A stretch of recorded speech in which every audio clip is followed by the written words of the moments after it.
16 जून 2013 उत्तराखंड की पहाड़ियों में बारिश हो रही थी। लेकिन ये कोई आम बारिश नहीं थी। आसमान जैसे फट चुका था। बादल लगातार बरस रहे थे। नदियां उफान पर थीं और लोगों को अंदाजा भी नहीं था कि कुछ ही घंटों में इतिहास का सबसे भयानक पहाड़ी हादसा होने वाला है। 2013 केदारनाथ फ्लड्स एक ऐसी त्रासदी जिसने हजारों जिंदगियां बदल दी। कहते हैं पहाड़ों की खूबसूरती जितनी शांत दिखती है उतनी ही खतरनाक भी हो सकती है। केदारनाथ भगवान शिव का पवित्र धाम। हर साल लाखों श्रद्धालु यहां आते हैं। उस समय भी हजारों लोग वहां मौजूद थे। भक्त, पर्यटक, दुकानदार, स्थानीय लोग सब अपने अपने काम में लगे थे। किसी को नहीं पता था कि प्रकृति कुछ और ही सोच रही है।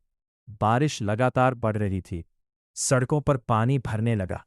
नदियां किनारों को पार करने लगीं। लेकिन फिर भी लोगों ने इसे सामान्य समझा, क्योंकि पहाड़ों में बारिश आम बात है। लेकिन ये सिर्फ बारिश नहीं थी। ऊपर पहाड़ों में चोराबरी ताल नाम की एक झील थी, जिसे गांधी सरोवर भी कहा जाता है। लगातार बारिश और ग्लेशियर पिघलने की वजह से इस झील का पानी बढ़ता जा रहा था। और फिर एक ऐसा पल आया जब वो झील अपने किनारों को तोड़ बैठी। पानी का एक विशाल सैलाब तेजी से नीचे की ओर बढ़ा, अपने साथ पत्थर, कीचड़ और बर्फ सब कुछ लेकर। कुछ ही मिनटों में वो सैलाब केदारनाथ की ओर बढ़ रहा था। 17 जून की सुबह सब कुछ बदल चुका था। लोगों ने एक तेज आवाज सुनी, जैसे पहाड़ टूट रहा हो, और फिर एक काला सैलाब शहर की तरफ आता हुआ। लोग भागने लगे, चीखने लगे, कुछ समझ ही नहीं पा रहे थे। पानी इतनी तेजी से आया कि किसी को संभलने का मौका ही नहीं मिला। घर, दुकानें, सड़कें, सब कुछ बहने लगा। मंदिर के आसपास का पूरा इलाका तबाही में बदल गया।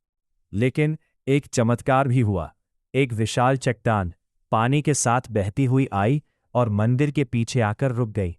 उस चट्टान ने पानी की दिशा बदल दी। दिव्य चमत्कार मानते हैं, लेकिन मंदिर के अलावा बाकी सब कुछ लगभग खत्म हो चुका था। चारों तरफ बस मलबा और सन्नाटा। लोग अपने परिवार को ढूंढ रहे थे। कई लोग लापता थे। हजारों लोग इस त्रासदी में फंस गए। सड़कें टूट चुकी थीं। कम्युनिकेशन बंद हो चुका था। मदद पहुंचाना बहुत मुश्किल हो गया था। लेकिन फिर शुरू हुआ भारत का सबसे बड़ा rescue operation, operation Surya hope. भारतीय सेना, वायुसेना, एनडीआरएफ सब एक साथ जुट गए। हेलीकॉप्टर लगातार उड़ान भर रहे थे।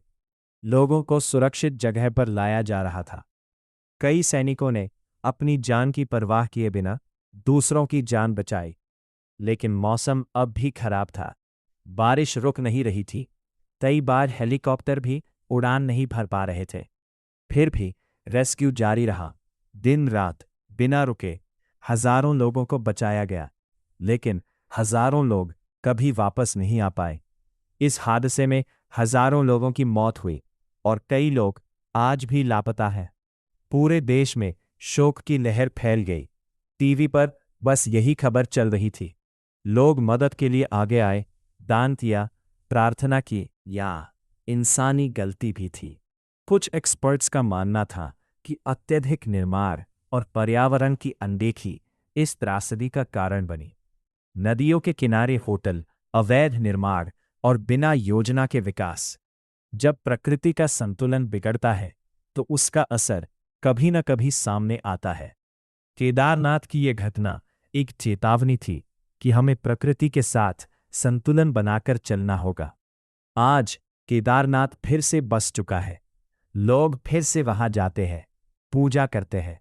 लेकिन 2013 की वह रात आज भी लोगों के दिल में जिंदा है। एक ऐसी याद जिसे भुलाना आसान नहीं, क्योंकि वह सिर्फ एक हादसा नहीं था, वह एक सबक था। एक ऐसा सबक जो हमें सिखाता है कि प्रकृति से बड़ा कोई नहीं, और जब वह अपना रूप बदलती है तो इंसान कुछ भी नहीं कर सकता। ये थी कहानी केदारनाथ की उस भयावह त्रासदी की।